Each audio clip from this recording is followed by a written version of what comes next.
Hello chess friends. In this video we will analyze game between Raul Capablanca as a white player and Max Euwe as a black.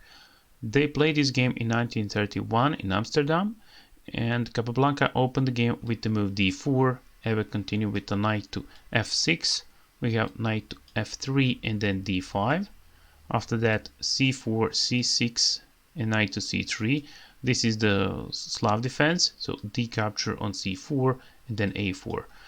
It is also playable to move pawn on e4, but then black will continue with the b5. And after a4 we have bishop to f5 line, and then knight goes to e5, attack the pawn on c4, so knight goes to d7, then knight capture on c4 and queen moves to c7. After that g3, support the square f4 for the bishop, so bishop will be developed on the square f4, and also he's preparing to make a fianchetto on the square g2. So black played e5, wants to open the center, and then d capture e5, knight capture e5, and then bishop to f4, pin the knight. So that knight is attacked 2 times from the bishop and the knight, and protected just once with the queen. So black need to protect the knight on the e5 one more time, and he played knight from f to d7. This is all main line. Bishop goes to g2, and then bishop to e6. Many players in this position right now playing the move g5, which leads us to one very sharp attack. So let's see that.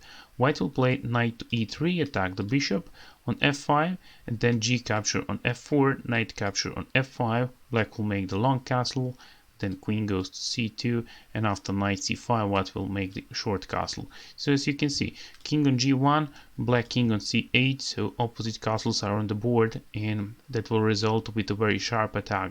White will continue with the next moves like b4, a5, and black will try to attack on the king side, capturing the pawn on g3, and then push the pawn h5, h4. So that will result with a very sharp game. But that did not happen in the game, and after bishop g2, bishop goes to e6, knight capture on e5, knight capture on e5, white make the short castle, and then queen to a5 was played. It is also playable to go with the move f6 or with the move bishop to e7 in that position. But here Euwe played the move queen to a5, and after that we have knight to e4, threat to give some checks here on d6. So rook goes to d8, and then queen goes to c2. We have bishop to e7, and then move b4, sacrificing that pawn and opening the b file. So bishop capture on b4, and then queen goes to b2, increase the pressure on the knight on e5. So here Max played the move f6, and then it is a good position for white. So he played the move rook from f to b1, wants to bring another rook into the game, but here is a nice continuation that he missed, which says that he needs to capture with the bishop on e5. So when pawn capture rook from a to b1, he needs rook on f1 for a while. So bishop goes back to e7, and then queen capture on b7, bishop goes to d5, and then rook from f to c1. So it is good position for a white because his pieces are very active, and right now he's controlling the bishop on e7, so black is unable to make the castle because he will lose the bishop on the square e7. And in the future white can organize strong attack using the open b file and use the knight for some ideas, but he didn't play that, and after the move f6 he moves the rook from f1 to b1. In that position black makes the castle, and then bishop capture e5, f capture e5, and we have knight to g5, attacks the bishop here. So bishop goes to c3, first attacks the queen, but queen c2, threat to mate on h7. So bishop to f5 was played, and then bishop to e4, offer bishop for trade.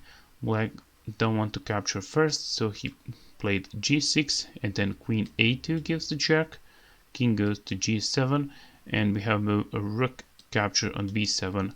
He captured the pawn and gives a check to king. So rook goes to d7, and we have rook a b1, support the rook on the square b7, and then queen a6, increase the pressure on the rook, and queen b3, support the rook, rook capture on b7, queen capture on b7, queen capture on b7, and rook recapture on b7, and one more time it is checked black king, so king needs to go back on the square g8, and then bishop capture the pawn on c6, which is completely free. And in this position white is a pawn up, but black is playing with two bishops, so the problem for black is that the also pawn on a7 is hanging, and in this position he tried to activate his rook with the move rook to d8, tried some checks here on the d1, but white just captured on a7, and in this position he's 2 pawns up.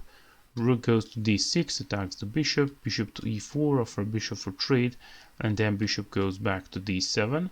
After that, Capablanca starts his attack on the king side with the move h4, and then bishop goes to d4, attacks the rook, rook gives a check, on a8, king goes to g7, and then we have e3, attacks the bishop, bishop goes to c3, and after the move bishop to f3, the game is finished, and Max resigned the game. He respects his opponent, and he knows that he can easily win this game with the 2 pawns up.